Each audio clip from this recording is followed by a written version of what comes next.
the pop cultural world arrived in Vancouver for Fan Expo Vancouver this year, and it was as exciting as last year. I mean, last year I covered the expo to work on a story when I was at BCIT, and when I kind of went inside the Vancouver Convention Center, it was like coming back to the expo almost like when I left it last year, except there were just kind of a few different booths there, and some areas kind of still look the same. I mean, as with every Fan Expo Vancouver, I mean, a lot of big guests came to the expo, and it was a lot of fun, and I have a lot of stories to kind of talk about that, plus some interesting moments that I kind of like experienced throughout the entire weekend. It happened between February 21st to February 23rd at the Vancouver Convention Center in downtown Vancouver, and the first day apparently began like on a rainy day. It was kind of like very rainy, as you can see over here from some pictures that I took. And then, let me see, to me, and it was also kind of cloudy too. And then like, during like the first day, I mean, of course there was, the convention floor was open early to anyone that had a 3-day pass, and it was like I mean, at least it was like almost empty, but I mean, at least you can go around the convention floor. And when I actually got inside, apparently, surprisingly, an earthquake apparently happened. One of those earthquakes that kind of happened, but you may not be able to feel it. It was, I think, around about a 4.7, and it was but actually someone told me about it actually when I was like sitting in the food area. So I did get that a 3-day pass, and I kind of like so I began going around the convention floor, and so many familiar places I saw when I went there last year, and there was the stages, and all where they actually do all the panels, and also there's the area where you kind of get the autographs and pictures taken, and then some of the booths that were in the expo were in their same spots, and as well, so the area that had all the vehicles was actually put near the main stage, and also the area where the SFU Anime Club was was kind of around the same area, except unlike last year where where the anime clubs in like BCIT and Kaplan University were there, only Simon Fraser University's anime club was there, and I saw them at their booth and told them how they're doing. We talked a bit about anime and what animes we're watching right now. I mean, the doors opened around 1 o'clock, and then after 2 hours, then the rest of the general public can actually be able to get inside. And once that happened, everyone started to come in, that it got very busy, but not how busy it would get during the rest of the expo. And so the first thing I went to was actually an anime quiz with the Let's Otaku Anime Trivia. And I mean, during that, I mean, I would ask a lot of questions about anime, but during it, they apparently asked some questions about, related to anime films, and and I also answered a question about related to the Mamoru Hosoda film Mirai, which I'm going to say what the question they asked because it would probably give away that film, but I mean, even though the film was released a few years ago, and I answered and I got that correct. And they were giving prizes, though they ran out of prizes after a few questions, but at least I answered the question correctly. And you get a hand of applause. Then after that, I went to a panel with John Rhys-Davies, who you'll probably know from the Lord of the Rings film series, as well as Indiana Jones. And like with many of the panels that happened this year, I mean, they were a lot of fun. And then at times they would also do service with the audience, which I'm gonna show a shot of. There he is wearing kind of like a blue suit, and Also, he was also like he told a lot of stories and was kind of looks the same still. Kind of more looks like the person he plays in the Indiana Jones film series. And there he is, kind of talking to fans in the autograph area. Also wearing, and then here's that selfie, which they did, which I think during this panel I was sitting somewhere at the back on the right part of the audience. And so he kind of told a lot of stories. I mean, like for instance, and we kind of learned about him and his career, and apparently he was like with most of the people in the Lord of the Rings film series, he has a theater background, and like one of his early roles was kind of starring in a TV lacrosse drama. And then throughout some of the panels, apparently they were referencing the various things that are kind of happening in world events right now. Of course, on day one, that was just after Canada beat the United States to win the Four Nations face-off, and that was a very big moment with what's happening right now in the case of politics, which was also something that was kind of referenced in some of the panels. But back to John Rhys Davies. I mean, like he did tell a story about his fellow co-star, the late Christopher Lee, who played Saruman in the Lord of the Rings film series, and he told this story about like when they go to when they do press conferences, and then when they're like around the world, he would when he answers questions in other languages, Christopher would answer it in another language. For instance, if they were in Russia, he would answer in Russian, and he then told a bit more stories about the Indiana Jones film series, and he auditioned. But some of the panels that happened, of course, they auditioned for other characters, and then they end up getting a character they were not expecting to get. As for what he's doing next, he's apparently going to be in a film involving zombies, which and he actually, when he was answering a question from the audience, he said something that he's going to try to be a Welshman, and probably will be interesting to see that. So around the time as well, apparently then kind of went to the autograph area and saw Spy Family's Megan Shipman, who plays Anya Forger in the show, and we talked about the show, and then we even talked about the interesting moment in the film that involved the show, Spy Family Code White, including that one moment where Anya has to hold it for a very long time, and we talked about that and how we were the audience was all hyped when I saw the film in the theaters, and she said, Megan told me that she had a lot of fun working on the film, and we'll get to more about that when we actually get to her panel, which she was there the entire weekend, and actually on the next day I waved to her actually, I think.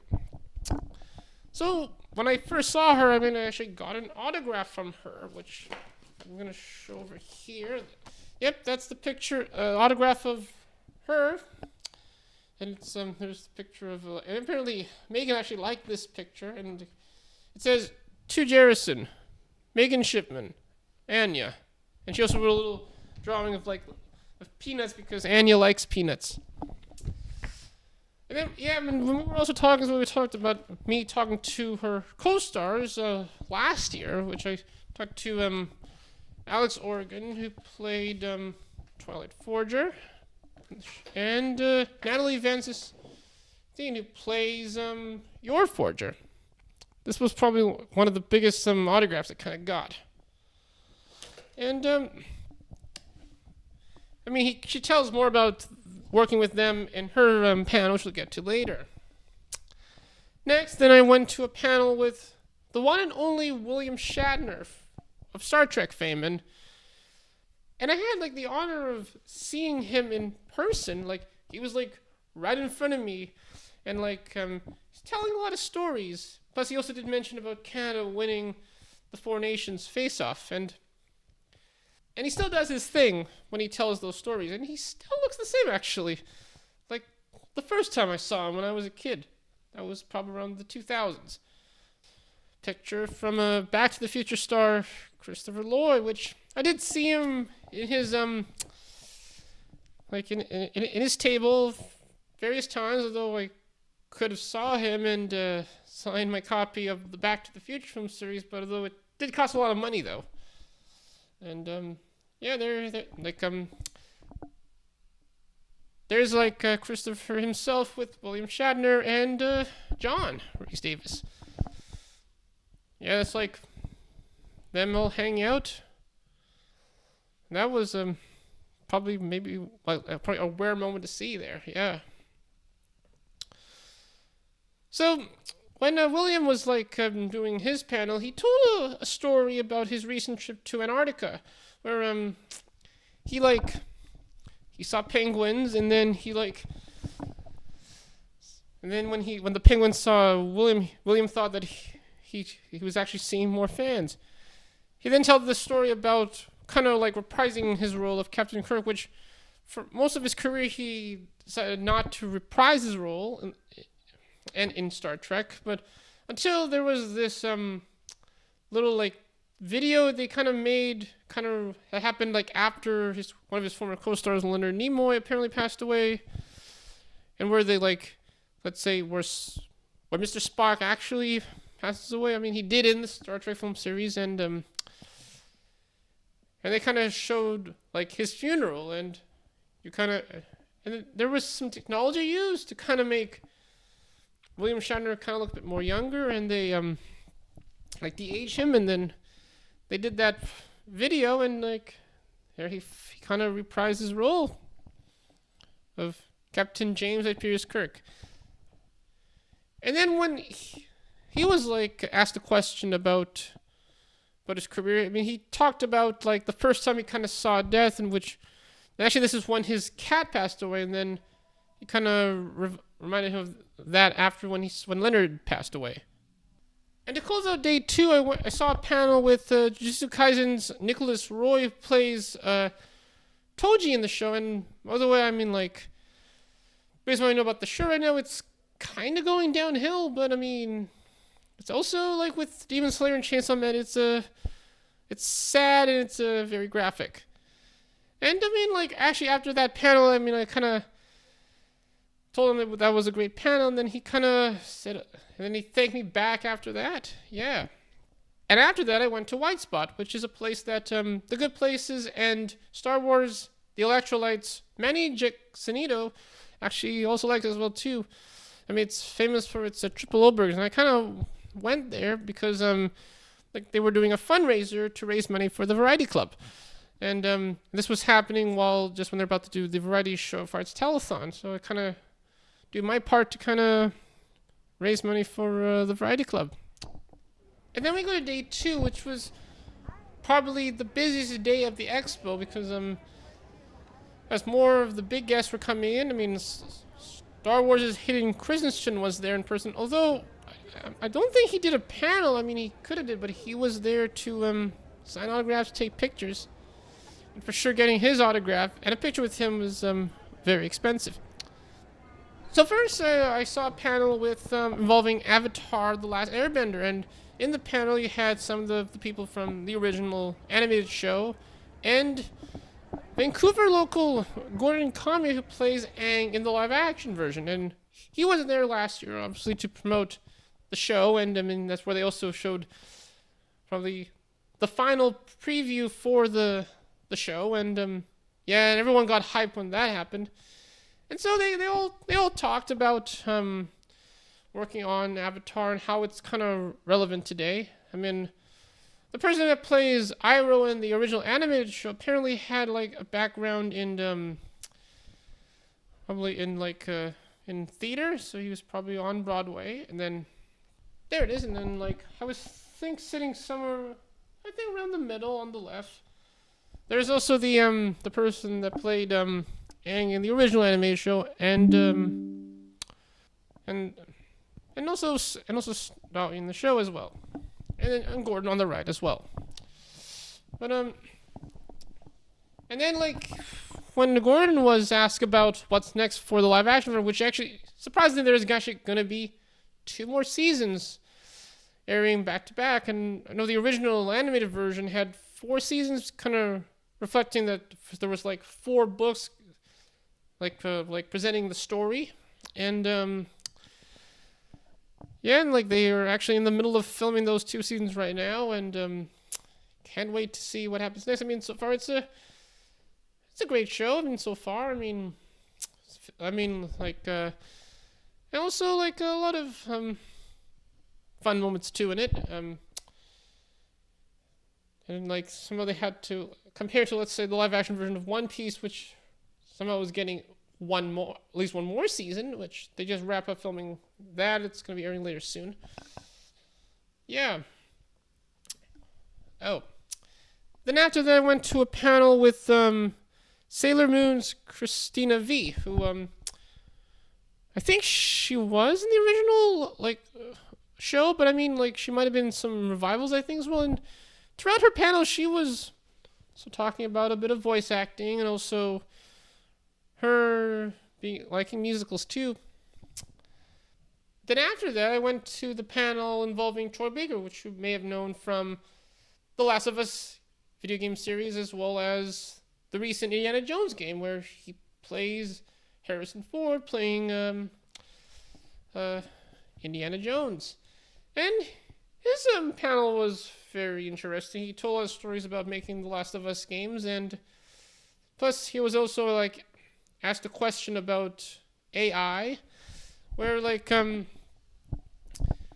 and he says that somehow that AI is not going to replace artists, but he said it can be used as a tool, but it does not replace the artist. And plus he kind of responded to some questions about the live action TV show version of it, which airs on HBO, and that was fun and interesting. Then after that, I went to the panel involving The Good Place's Manny Jacinto, who is from Vancouver. I mean, he began as an engineer until he got into the performing arts at the University of British Columbia. And he's also Filipino-Canadian too, which is nice to see. I mean, he answered a lot of questions about The Good Place, which I kind of wonder what's his thoughts on what is Kristen Bell's favorite co-star, which she did mention at the Screen Actors Guild Award this year. And he also, I didn't watch The Good Place, but various people like that show. And then he answered also questions about Star Wars: The Acolyte, which, as you probably know, we got canceled after 1 season, though unless there's a petition, they could probably bring it back, or some of the people in it could be seen in some way in any of the shows involving Star Wars. Still haven't catch up on the shows involving Star Wars yet. And he also answered a question about his favorite Filipino cuisine and Filipino restaurants in Vancouver, plus restaurants in the Lower Mainland, not just White Spot. So that was a fun panel to go to. Also, Soul Leveling's Alexa Lee was also doing a panel, but because of the other panels that were happening around that time, I decided not to go to that.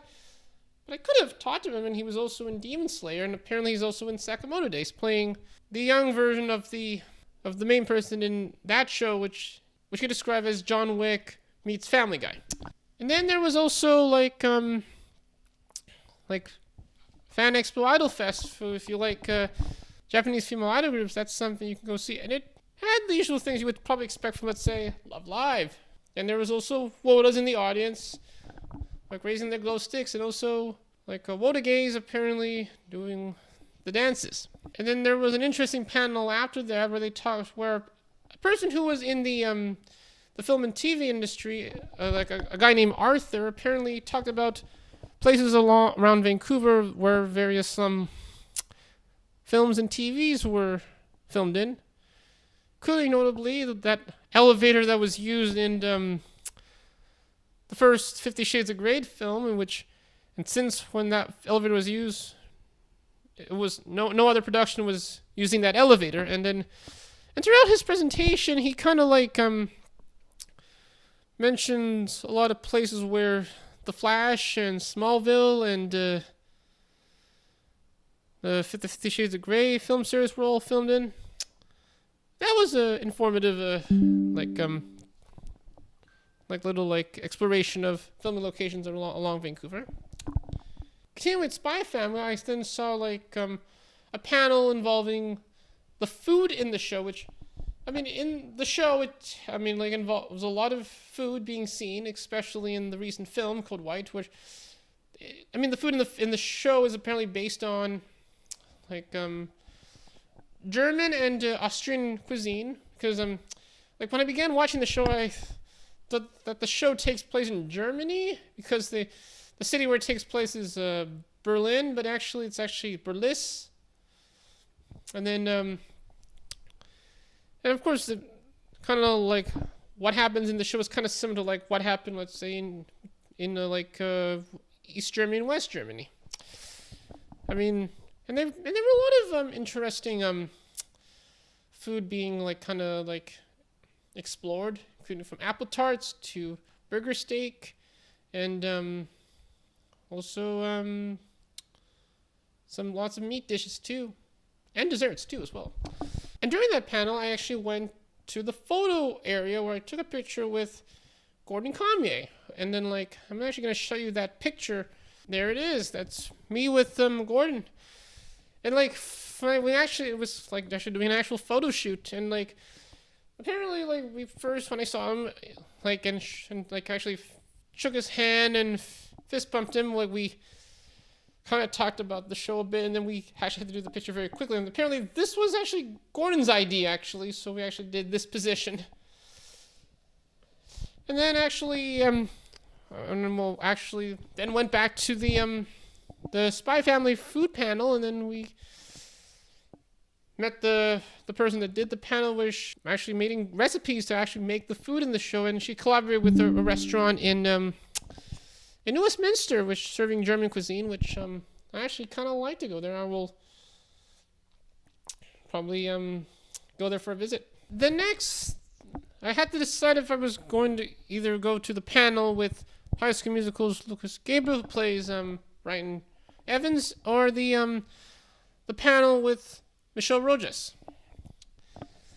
I mean, like, but I ended up going to the panel with Michelle Rojas, which she has been in a lot of anime, especially with One Piece, where she played multiple characters, and the major character she plays in it is Yamamoto, which actually, for the record, I'm actually not at that point of the show yet, but I mean, we'll get there at some point. A lot of assets to go through. And like, she talked a bit about voice acting in her panel, talking about like her having kind of a similar approach with Spy Family's Natalie and Sistine, and plus also talking about that somehow that they had to kind of like not talk a lot in their characters, because I mean, doing voice acting is a lot of work, and kind of have to like rest your voice for it. I mean, but kind of related with Spy Family, she does play one of Damon's friends in the show, Ewan. And I actually talked to her the next one, I'll get to later. And she also talks about playing like gender fluid characters in the shows she played in. I mean, and plus she kind of talks about like roles she liked to do and roles she maybe was hard to work with, maybe depending with the material she had to work.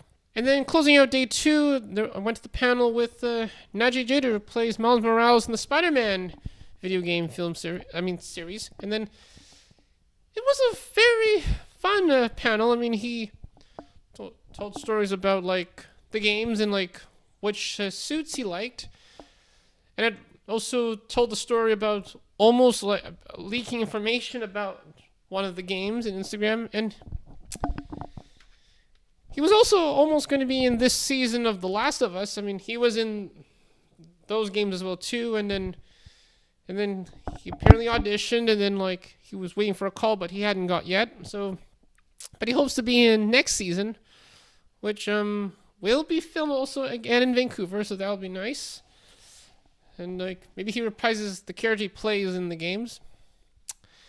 And then there was the cosplay competition, which I could have stayed for that, but I had to leave the competition floor a bit early because I had to go to a virtual like handshake event with some of the members in Sakurasaka 46, which I'll probably tell at a later date.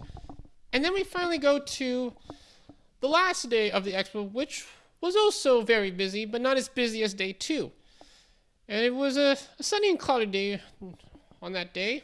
Yeah, I mean, there was a bit of traffic was on my way, and it kind of like led to me arriving a bit late, but we got there just in time for the panel with Andy Serkis, which you probably know plays Gollum in the Lord of the Rings film series.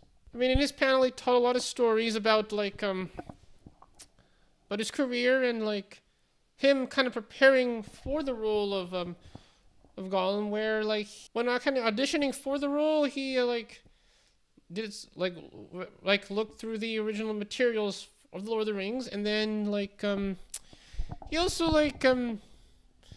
when kind of looking through the script, and then kind of noticed that apparently that Gollum kind of has also have some obsessions as well too, and that kind of allowed him to develop his character. And plus he also did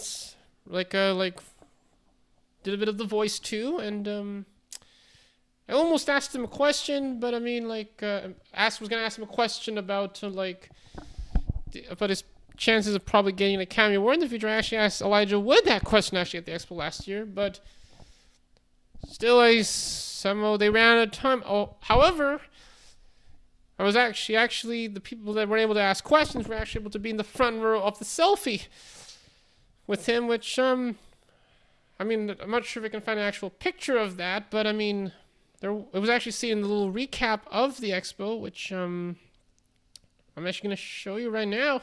Yeah, there he is, and I'm actually behind him. Actually, behind his right arm on your left. It's like he's covering my face, so it's kind of like a little Mike Wazowski moment. And yeah, and then actually after that, I kind of said it was nice seeing him, and then he saw me and waved, and then I said, I hope you get your Oscar. And then yeah, that was at least the closest I was going to get to seeing Andy Serkis. Could have saw him at his table signing my copy of the Lord of the Rings film series, but his did cost a lot though. And then I went around the convention floor for a bit, and then came back very quickly for the panel with Harry Potter's Bonnie White, who plays Ginny Weasley. And actually, since she was in the Harry Potter film series, she has been involved in a lot of activist work, which included working on projects related to the environment. And she's actually apparently working on a show which will air soon, talking about global warming. And a lot of people asked her questions about Harry Potter. I was actually going to ask her a question about if she was going to reprise her role of Ginny in the film version of the recent Harry Potter book, which is the play that involves Harry Potter and the Cursed Child. But still, they ran out of time, and then she told stories about how she got the role in the Harry Potter film series and kind of working on it. And then a lot of children asked her questions, and then they also had to tell them which house they're in, which, by the way, I'm in Ravenclaw. And for some people, she actually gave some wands to them, which was very nice of her.